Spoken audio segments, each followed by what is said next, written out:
Du 14 septembre au 12 décembre 2020, les universités et grandes écoles du Gabon devront renouer avec le chemin de l'école. L'annonce a été faite par le secrétaire général du ministère de l'Enseignement supérieur il y a quelques jours. Réunion qui avait pour importance de proposer un calendrier de reprise des activités académiques.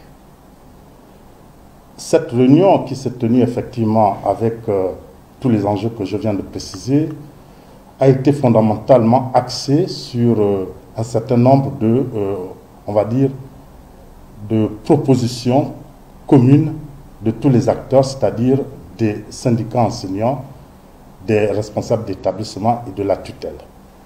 Ce qui a été retenu essentiellement, il s'agit de l'urgence d'intégrer l'enseignement à distance dans notre système éducatif. Du 15 juin au 9 août, il s'agit d'une reprise qui va concerner essentiellement les activités académiques suivantes. La correction des examens du premier semestre et délibération si les examens ont été tenus. Vous verrez bien qu'il y a eu des établissements qui, au moment où on a arrêté les cours, étaient déjà en plein examen ou bien avaient déjà organisé des examens. Et sur cette question, il faut bien savoir que 85% des établissements d'enseignement supérieur avaient plus ou moins entamé leur premier semestre, et ce qui ne pose pas, vous voyez bien, la question de l'année blanche. Sans oublier que de l'autre côté, le SNEC a posé il y a quelques jours ses préalables pour une reprise apaisée. Le syndicat national des enseignants et chercheurs, SNEC, s'oppose à la reprise des activités pédagogiques dans les universités et grandes écoles du Gabon. Pour deux raisons. La première, c'est que cette décision des autorités de tutelle est en contradiction avec les mesures gouvernementales dans la lutte contre cette pandémie du Covid-19. En renforçant le confinement, la circulation des personnes entre régions est interdite. Les enseignants et les étudiants bloqués hors des centres universitaires feront comment?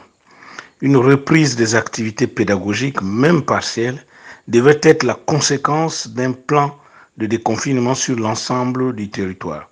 La nouvelle stratégie du gouvernement dans la lutte contre cette pandémie, à savoir dépister, isoler, traiter et pister les cas contacts, doit conduire normalement vers un déconfinement et la levée du couvre-feu que nous attendons toujours.